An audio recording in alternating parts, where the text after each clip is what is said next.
Retour sur le plateau Equinoxoir, deuxième partie. C'est le temps du débrief, toujours en compagnie de Sa Majesté Ondondoro du RDPC, Mamadou Talba, UNDP, Arnaud Yada, Société Civile et Justin Noir du Mouvement pour la Renaissance du Cameroun. Justin Noir, révocation, licenciement, nous fait comprendre que, on l'a dit en première partie, mais quelqu'un qui, peut-être dans ces couloirs-là, il dit des postes abandon. Il y a le fait d'abandon des postes de travail, des salaires qui ne cadrent pas avec le cours de la vie.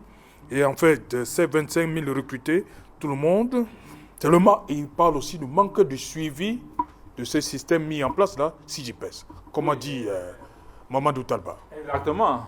Le système est là, mais c'est les hommes qui n'arrivent pas. Non, c'est que, à la base... Est-ce que le système en lui-même a un problème? C'est les hommes. Le système ne s'administre pas, il ne se gère pas. C'est les hommes qui gèrent le système. Et quand les gens, les hommes là, n'ont pas la volonté de faire en sorte que les choses soient correctes pour tout le monde, on aboutit à ce qu'on a aujourd'hui. Parce qu'au départ, il faut comprendre qu'il y a un manque criard de volonté politique pour assainir le Cameroun sur le plan de la corruption ou du détournement des fonds publics. Il faut partir de là. C'est clair. Il ne faut pas voir la kyrielle d'institutions mises en place pour combattre ces fléaux. Et qui s'entrechoquent d'ailleurs.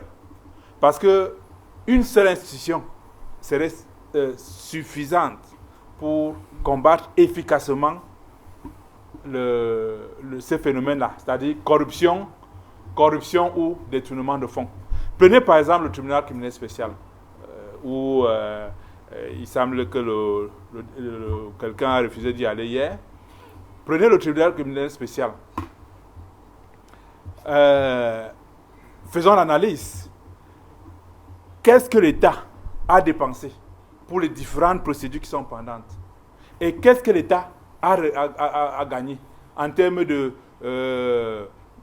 remboursement du code du délit?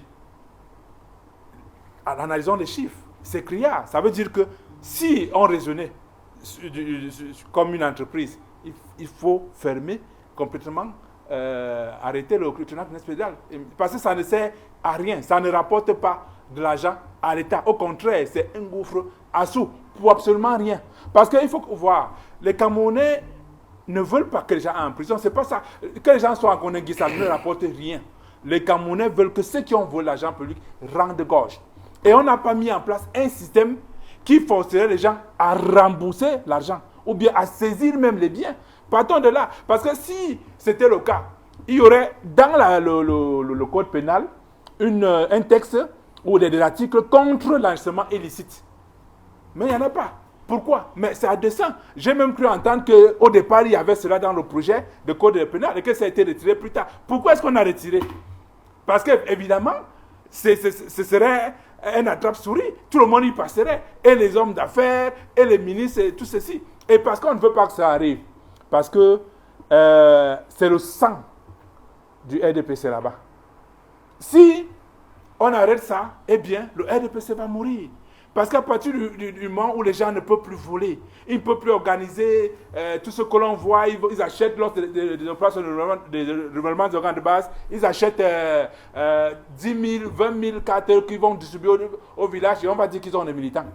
Voilà comment ça se passe. Et ça, tout le monde le sait. Voyez-vous, pour comprendre que ce que je dis est vrai, comparé au RDPC d'il y a peut-être 10 ans au RDPC d'aujourd'hui, les gros bonnets là ne dépensent plus comme à l'époque. Hein. Chacun a peur. Il dit, ben, si je m'achetais à faire trop de dépenses, là, on peut croire qu'on va sentir que j'ai pris. Alors il faut attention. C'est de ça qu'il s'agit. Il n'y a pas une réelle volonté. Et cela se ressent. Parce que moi, je disais tout à l'heure que ces fonctionnaires et agents qui sont licenciés et évoqués là, c'est du menu fretin. Ça, c'est pour amuser la galerie, pour distraire les Camerounais, afin que les Camerounais ne se préoccupent pas des gros bonnets là qui volent.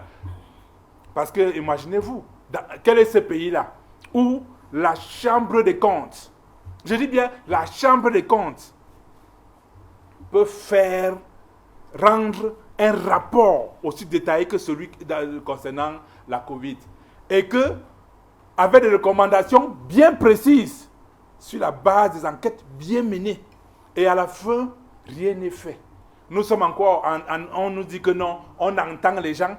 On fait quoi avec les décisions des gens? Ça donne l'argent. Nous voulons l'argent parce que ce qui se passe aujourd'hui, tout le monde le constate. L'État n'a pas d'argent. Mais même le peu qui reste là, il utilise mal. Quand vous entendez que le président du conseil régional du centre lance un appel d'offres pour un véhicule à 111 millions, ça veut dire que tout ce que nous disons là, ça ne fait absolument rien. Encore que des opérations comme celles qu'on parlait là, c'est des opérations à tête. Non, ils disent que le fait de parler comme ça prouve qu'on est dans un État démocratique. Non, ils disent que quand au quartier disait parler même ça change quoi. C'est ce qu'ils nous disent même les gens de BC. Quand on sort d'ici, il va nous dire que vous allez parler et puis ça change quoi. Ils nous disaient ça chaque jour, non. Donc on sait. Ils savent que bon, en parlant et puis il n'y a rien. Je disais que ça c'est une opération peut-être matérielle ces choses parce que voyez-vous en 2000, je pense 2013. Il y a tout un TPG avec plusieurs de ses collaborateurs en prison pour une affaire concernant les taxes à témoins dans les tribunaux militaires. Alors, c'est une affaire de plusieurs milliards détournés, d'argent public détourné. Et c'est connu, on sait qui sont ceux qui ont détourné. Il n'y a pas que des civils, il y a des officiers même supérieurs d'autres armées qui sont concernés, des colonels généraux dans cette histoire du personnel militaire. Mais on n'a rien fait au personnel et magistrats militaires. Encore que les magistrats militaires, là, les magistrats militaires là, ne voient pas qu'il y a des gens qu'il faut mettre en prison. Hein. Mais si ça avait été les militants du MSC, ils auraient eu reçu peut-être 100 ans cette fois-là. Parce que lorsque vous marchez seulement pour demander que ceux qui ont volé l'argent d'Akan remboursent, vous prenez 7 ans. Donc si effectivement vous volez comme ça que vous êtes militant du MSC, non, vous aurez 100 ans. Mais ce n'est pas le cas. Ça, ils sont là. Donc, il ne faut pas que nos amis du gouvernement, là, depuis, il faut les féliciter, non? Il les félicite qu'ils ont fait quoi? Ça, c'est des choses qu'ils auraient pu faire depuis fort longtemps, parce que ce n'est pas du tout sorcier. Je suis sûr que même dans un petit pays comme le Tchad, on ne peut pas avoir ce genre de choses. Que quelqu'un se retrouve avec 1000 salaires, il va faire ça comment? Et on sait maintenant, il fabrique des hommes d'affaires, n'importe qui peut se lever, on lui donne 1 milliard, il a sa chaîne de télévision, on te donne l'argent public pour construire un établissement, alors que tout le monde sait que pour recevoir une subvention en matière d'établissement, il faut avoir construit vous-même l'établissement. Mais on a démontré qu'avec la ligne 94, on peut donner à un individu, il dit je veux construire, on dit bon voilà l'argent, allez construire, et c'est pour votre établissement. Non, qui ne nous embrouille pas. On veut les actes, on ne veut pas jouer au mot. Vous ne gouvernez pas les slogans. Laissez les slogans, on veut les actes. Mettez en place des lois qui luttent contre l'enrichissement illicite et appliquer cette justice-là. Parce que vous n'avez plus de justice. Je voulais balayer d'un revers de la main tout ce qu'il raconte, parce qu'il a raconté beaucoup d'amalgames. On ne peut pas, au jour d'aujourd'hui, ne peut pas se permettre de dire qu'il n'y a pas de volonté politique. Lui-même l'a dit qu'il y a une kyrielle d'institutions qui ont été conçues seulement pour lutter contre la corruption. C'est démontré qu'elles ne servent à rien. Elles servent absolument. C'est pour cela que, effectivement, c'est pour cela que les enquêtes sont d'abord menées. Ceux qui se sont rendus coupables ou qui sont soupçonnés, n'est-ce pas, de culpabilité sont actuellement en prison. Avec la CONAC. Vous comprenez un peu? Il s'agit, et vous ne pouvez pas parler du TCS de cette façon, parce que dans la procédure dans le TCS, c'est que ceux qui sont là où on peut avoir, n'est-ce pas, la restitution du corps du délit, parce qu'on a besoin d'argent, il y a la restitution du corps du délit, il y a un exemple qui a eu lieu, c'est l'intensif. Et puis pour parler effectivement du travail du TCS et du travail de tout ce que les institutions contre la corruption ont fait, il faut faire une enquête. C'est pour cela qu'on ne peut pas parler comme ça, amalgamer. Il faut faire une enquête complète pour savoir que je sais que depuis, pendant un temps, on a pu avoir, n'est-ce pas, la restitution sur les milliards qui ont disparu, 5 milliards, je crois que c'était 5 milliards, il y a de cela quelques années. Et on a dépassé combien? C'est sûr que ça a augmenté. Chaque fois qu'on a la possibilité, n'est-ce pas, pour un délinquant qui s'est repenti de rembourser cet argent, il le fait. Il faut donc respecter, n'est-ce pas, les institutions que nous avons mises sur pied. Il faut respecter la procédure qui existe. Et sachez que dans un État démocratique, parce que nous sommes dans un État démocratique, il peut insulter même les hauts responsables de la République comme il le fait, mais on respecte surtout On respecte surtout, si vous avez été coupable de quelques délits, le tribunal peut le reconnaître et vous mettre en prison. On ne peut pas être dans un état où c'est à la tête du client. Dès lors que on est quelqu'un soupçonné de culpabilité, on l'arrête, on le met. Ça, c'est des états fantoches. Je crois que c'est des Qu'est-ce états... que vous avez fait des militants de MSC? C'est des états Qu'est-ce que vous avez fait des militants de MSC? Vous avez mis en prison, non? Qui n'existent plus. Avant de les juger. Non, le MSC a été mis en prison parce que vous avez fait des marches insurrectionnelles. Et la loi condamne ça. Il faut être dans un pays la loi ne condamne pas le détournement de fonds il faut respecter, n'est-ce pas, les lois qui nous gouvernent. Vous ne pouvez pas, au jour d'aujourd'hui, faire ce que vous voulez et qu'on vous laisse faire ce que vous voulez à votre guise. Ce n'est pas possible. Donc, je vous sensibilise, n'est-ce pas, à respecter les lois de la République. Comme ça, vous-même, vous serez respecté. Tant que vous allez vous comporter comme des voyous, l'État va vous traiter comme des voyous. Voilà. Mamadou Talba, restons sur ces chiffres-là. J'ai dit tantôt que sur les 8766 personnels de l'État appelés à se présenter devant ce conseil, seules 601 personnes s'est présentées là. Ça prouve que... pourquoi le reste, on semble... ne pas vouloir appliquer la sanction au reste. Non, on leur donne encore une chance de se... tout de suite ne pas... Je crois que ceux qui se sont présentés ont peut-être des arguments à défendre. Et ceux qui ne se sont pas présentés, ceux qui ne sont pas présentés, la loi ne s'applique pas? Mais on attend qu'ils ne se présentent pas. C'est Oui. maintenant qu'il faudra donc passer à la vitesse supérieure. Oui. Peut-être les convoquer, On les regarde les rechercher. proportions, même pas 1000, hein, on convoque 8000, même pas 1000 se présentent.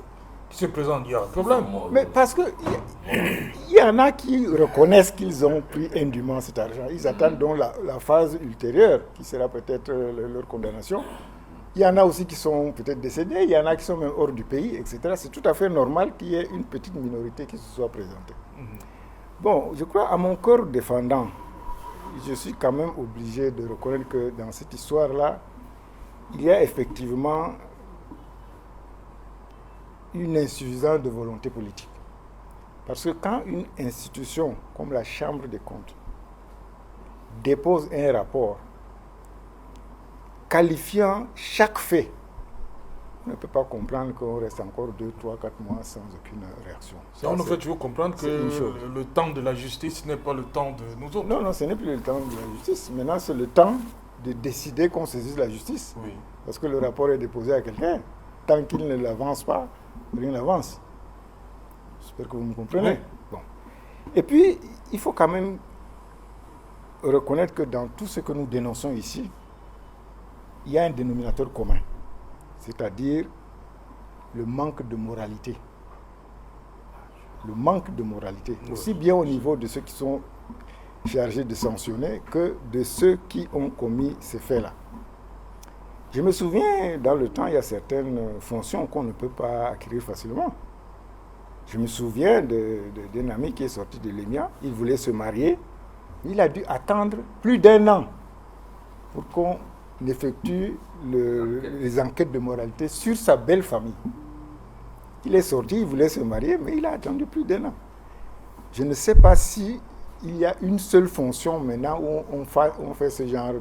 On aurait pu débusquer quand même des gens dont la malhonnêteté était claire. Oui. Et maintenant, il s'agit peut-être pour certains grands d'aller au village, ramasser tous les chômeurs, y compris les anciens braqueurs. On les introduit dans la fonction publique parce qu'on a des entrées. Donc c'est tout à fait normal qu'on se retrouve avec des gens de ce genre. Avec ce genre de... Voilà. Parce qu'il y a eu un relâchement. Il y a eu un relâchement. Je ne sais pas. Quelqu'un peut-il me dire s'il y a une fonction, un emploi précédé d'une véritable enquête de moralité? Alors, ne soyez pas surpris qu'on ait ce genre de situation. Il y a cet élément-là manque cruellement. C'est pourquoi on aboutit à ce qu'on voit aujourd'hui. Au-delà de ça, au-delà de l'enquête de moralité, moi je pense que si le Cameroun s'est projeté à être émergent à l'horizon 2035, le Cameroun qui s'est projeté est allé sur le plan infrastructurel. L'émergence commence par la remodélisation des mentalités. Quel Camerounais pour 2035 et non quelles routes et quelles infrastructures pour 2035. Parce que si on réussit même sur le plan infrastructurel et autres, et qu'on a des Camerounais à la moralité douteuse, ils ne vont pas saisir cette opportunité, cette occasion. Or, si on a réussi à avoir des Camerounais avec une certaine moralité, il me semble que même si on a peu d'infrastructures, ils seront bien gérés. Et tout cela passe d'abord par une refonte totale de notre système éducatif. Voyez-vous, notre système éducatif pour un pays qui se veut émergent aujourd'hui est encore focalisé sur l'enfant qui va faire la technique, c'est celui qui est bête. Permettez-moi l'expression, bête entre griffes. C'est-à-dire c'est celui qui ne s'en sort pas dans l'enseignement général qu'on envoie faire la technique parce qu'après le CAPE, il va faire quelques petits, il va se débrouiller et ainsi de suite. Non, c'est pas ça. L'enseignement technique en réalité, c'est pour les génies. Il faut ce qu'on appelle un véritable suivi. Vous voyez qu'aujourd'hui, on a enlevé la morale à l'école. On a enlevé l'hygiène. C'est le Covid business qui nous a encore appris un temps soit pas à laver les mains avant de manger. Pourtant, à l'époque, c'était le cas. À l'époque, on apprenait à l'enfant à dire bonjour à l'école. Ce respect commençait à la maison, avec la cellule familiale. L'école prenait le relais et la société embrassait. On avait donc des hommes non seulement qui avaient des têtes bien faites, mais des têtes pleines. Mais aujourd'hui, on se rassure qu'un homme a la tête bien faite, a la tête pleine, c'est-à-dire il a diplômite, il a plein de diplômes dans la tête, mais une tête totalement mal faite. Parce que lorsque vous êtes un agrégé et que vous détournez des fonds qui sont utiles à la communauté, il y a un véritable problème. Il y a un véritable problème. Ça veut dire que votre tête est pleine de diplômes, mais vide de sens. Alors, si on refait un système éducatif qui remet d'abord l'homme au centre de toutes les attentions et de toutes les préoccupations, on est sûr et certain que on aura des citoyens demain qui n'auront pas peur de la fortune, mais qui vont gérer la fortune pour le nombre. Mais malheureusement, puisque à l'école, vous avez enlevé la morale, on ne sait pas qui est l'enseignant, qui est l'apprenant. Un enseignant est bien devant, en train de donner cours, un élève enroule un papier, lance sur sa tête, les autres se mettent à se marrer, ainsi de suite. On ne peut aller nulle part avec ce genre d'éducation. Et je reviens sur ce que je disais tantôt, sur l'enseignement technique. Tant qu'on n'a pas mis un accent assez particulier à ce niveau, quitte à ce qu'un enfant qui a aujourd'hui un baccalauréat en mécanique automobile ne trouve plus pouvoir d'accès, la moto, le call-box et que sais-je encore dans ce sens, ou alors aller simplement défricher les plantations d'un fonctionnaire lambda qui lui a la possibilité de détourner et a l'information sur tout. Parce qu'il y a un problème au Cameroun aujourd'hui, c'est l'accès à l'information. Vous avez peut-être aujourd'hui la pénurie de gaz. Il y a des gens qui n'ont pas de soucis parce qu'ils savaient déjà qu'il y aura la pénurie de gaz. Ils sont avant-gardistes. Et malheureusement, ce ne sont pas les gens de la basse classe. Ce qui fait qu'à un certain moment, on a l'impression qu'on se retrouve toujours dans le Tanga Nord, Tanga Sud. Pour revenir sur le sujet, moi je pense que si on a réussi à requinquer les moralités des Camerounais, on a d'abord résolu un problème. Justement, nous a parlé du TCS. Non, ce n'est pas le TCS le problème. Le TCS, c'est la justice. Non, vous avez dit qu'il faut peut-être dissoudre le TCS. Il faut revoir les organes en charge de la lutte contre la corruption. La CONAC, la NIF, le CONSUP et tout ce qui va avec. Attendez, le TCS est là pour sévir. Lorsque les autres ont fini de mener les enquêtes, on met à l'appréciation du TCS qui aujourd'hui aussi commence donc à interpeller. Est-ce qu'il fallait vraiment créer le TCS pour lutter contre la corruption? J'arrive. Mais maintenant, voici le problème. Je pourrais vous donner raison dans quelle mesure. Il faut donner les moyens de répression juridique aux organes tels que la CONAC. C'est-à-dire la CONAC est venue, la CONAC s'est rassurée que vous avez trempé la main dans la fortune publique. La CONAC a les arguments juridiques nécessaires et suffisants pour vous frapper. Mais le fait que la CONAC étudie, la Chambre des comptes étudie, on remet d'abord, on a l'impression qu'il y a une sorte de politisation de l'appareil judiciaire qui donne aussi l'impression que l'exécutif chapeaute un peu sur le judiciaire au point où on se retrouve face à une situation où les intraitables, les intouchables ont les mains sales. Malheureusement, ce sont les plus fidèles et les plus loyaux deviennent donc difficiles de couper leur tête. Ça fait donc qu'à un moment, le peuple, qui aussi malheureusement aujourd'hui est resté dans la loi des S, le sang, le sexe, la sueur, parce que le peuple aujourd'hui est dans cette histoire. Il y a une dracularisation de la société camerounaise où lorsqu'un ministre n'est plus en fonction, on attend seulement qu'il aille à Kondengui ou à Nubel. Et c'est ça encore un problème de mentalité.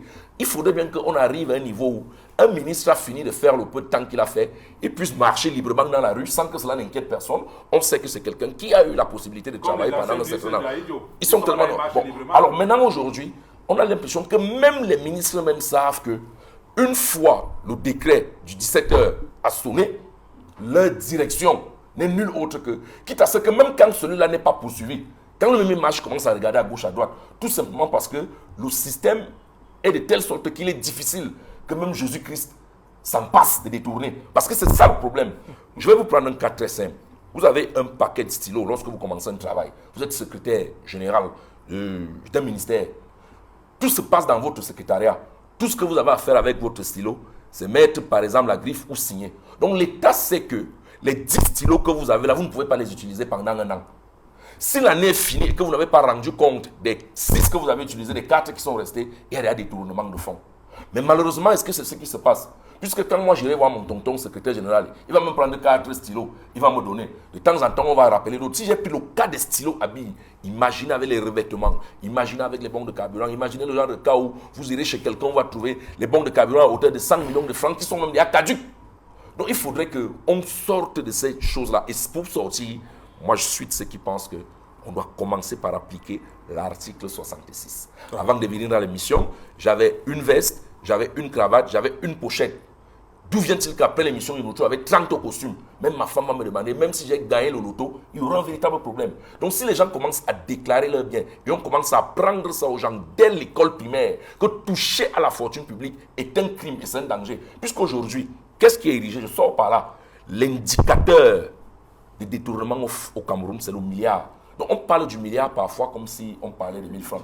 Le milliard, c'est 1000 millions de francs CFA. Ça veut dire que mathématiquement parlant, vous utilisez 50 000 francs tous les jours. Pendant 20 ans, l'argent ne finit pas. Vous prenez 1 milliard, vous mettez en banque, vous ne touchez pas. Par mois, vous avez 1 million de francs. Mais regardez comment on banalise.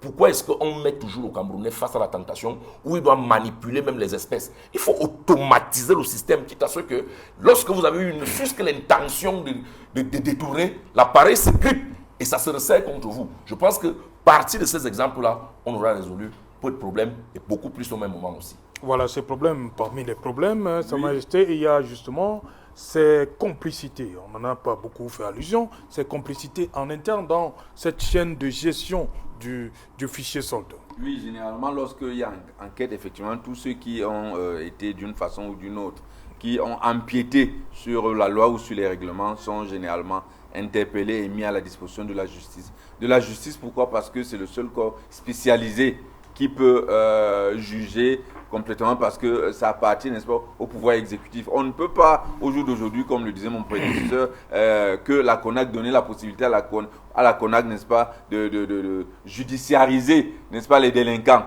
Ou non, c'est-à-dire que quand la CONAC finit de faire ou l'ANI finit de faire son travail, on met ça à la disposition de TCS qui sont spécialisés, n'est-ce pas, pour rendre justice au Cameroun. Je crois que, et un nombre important des personnalités importantes qui se retrouvent aujourd'hui incarcérés parce qu'ils ont porté atteinte à la fortune publique. Ils sont nombreux à Douala et dans presque toutes les prisons du Cameroun. On ne peut pas dire au jour d'aujourd'hui qu'il y a manque de volonté de la part de l'État. L'État a beaucoup de volonté. Et je crois que c'est le seul État actuellement qui a fait autant, n'est-ce pas, en ce qui concerne, ici en Afrique. Ici en Afrique. Aucun autre État. Mais on lui demande de faire un peu plus. Vous n'allez pas. Aucun autre État. Non, on demande à l'État de faire davantage. Vous comprenez qu'on ne peut pas. Donc il a fait assez. Donc il a fait, ça suffit comme ça? Puisque nous continuons, parce que vous semblez célébrer. L'État continue. Hier, il y avait 1700 qui sont poursuivis. Aujourd'hui, on parlait de 800, donc de 8000. 1700, ils sont poursuivis? Oui, les 1790 qui ont été... Ils sont poursuivis déjà? Non, c'est 600 environ qui seront poursuivis, sans doute. C'est 600 qui seront poursuivis. Donc on ne peut pas dire que l'État manque de volonté. Ce serait de très mauvaise foi. Et puis, je veux dire une chose, c'est que l'économétrie... C'est pas l'État, c'est le gouvernement qui manque de volonté. Oui, l'économétrie, c'est-à-dire ou les statistiques, c'est ça qui permet à l'État, puisque l'État du Cameroun, comme à l'exemple des autres États, n'est pas hors du monde.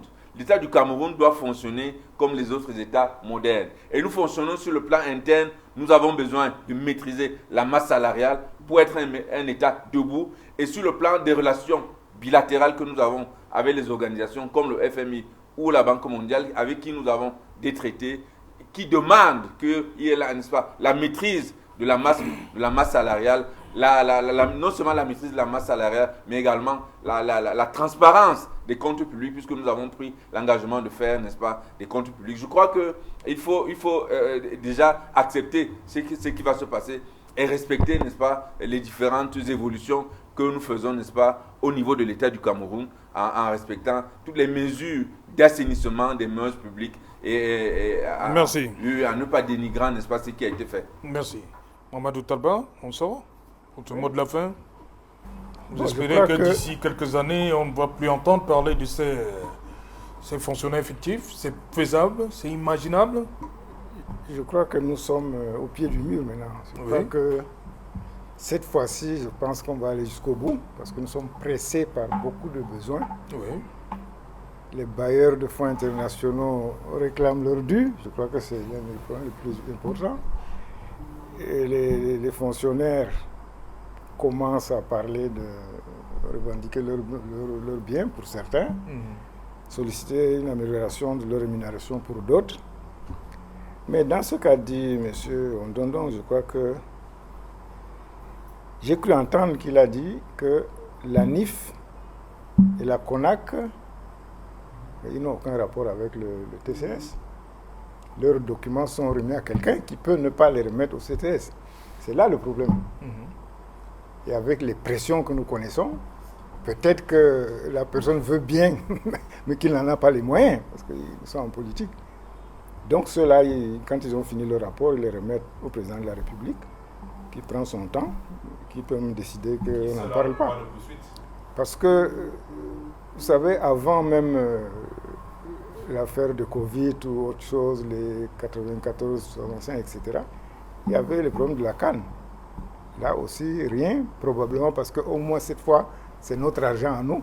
Mais quand il s'agit de Covid, c'est un peu différent. Non, on a emprunté.